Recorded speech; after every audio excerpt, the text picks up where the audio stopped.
Hey, welcome back to episode, I guess, number 4 of How I Draw Way of the Undead Fist. My name is Matthew Filer. I am the artist of Way of the Undead Fist, and let's get right into it. Today, I actually have a full drawing for you guys to watch me ink. It's the final panel of page 18 of Way of the Undead Fist, and as you can see, again, I'm starting off with a micron to basically create an outline and really just kind of find some of the details and the finer shapes and stuff like that. I find it helps to kind of really, as I said in previous ones, it really just helps to define the image that I'm trying to draw, and then you can add definition later with brushes or however, whatever else you want to use. You don't necessarily have to just use microns and brushes. You can switch it up. You could paint. You can use airbrushes, and there's a lot of different techniques you could kind of do. Heck, you could finger paint. I'm going to talk to you a little bit today about something different as I'm kind of going on through a lot of this stuff. I'm going to talk to you a little bit about really setting up your page. You look at this image, this shot. This is the final shot, and you have of the page, and you have our Jiangshi sitting holding the I don't know if it's still beating or not, but the heart of Wuxi, who he's just slain, and he's standing over our old man, who's our protagonist, and he has basically bested him in a one slap slap fight, and you see how we shot it from underneath. It makes the Jiangshi look bigger and more impressive. It's called a worm's eye view.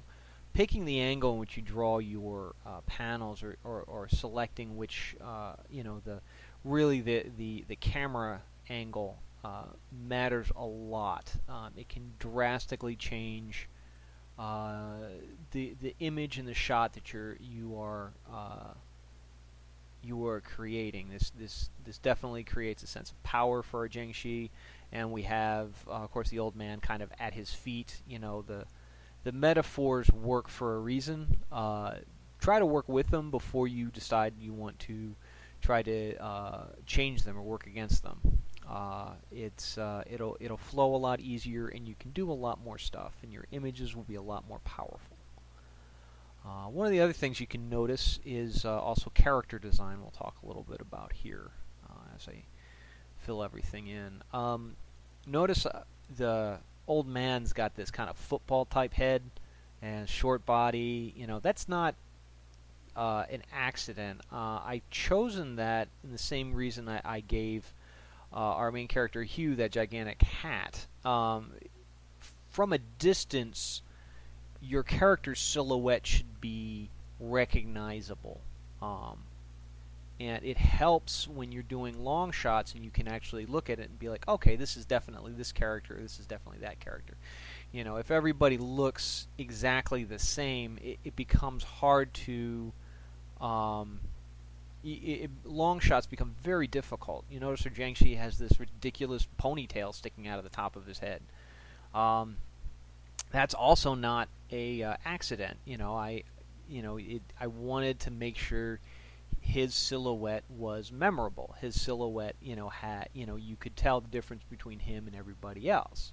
He has to stand out amongst the zombies and all the other undead. And not only that, but ponytails and sashes are really great secondary bits of secondary. I would call it, because I come from an animation background, I call it secondary animation. It's kind of like if you watch Toy Story, where Woody runs around a lot, he's got a holster that kind of like moves back and forth, and it helps establish motion. If you're showing a thing where somebody's punching, you can see which direction his head's going by which direction the ponytail flies. It's a really good idea to have these types of secondary animation. It really helps with motion, especially with static images, and it's even where you're basically creating the illusion of motion.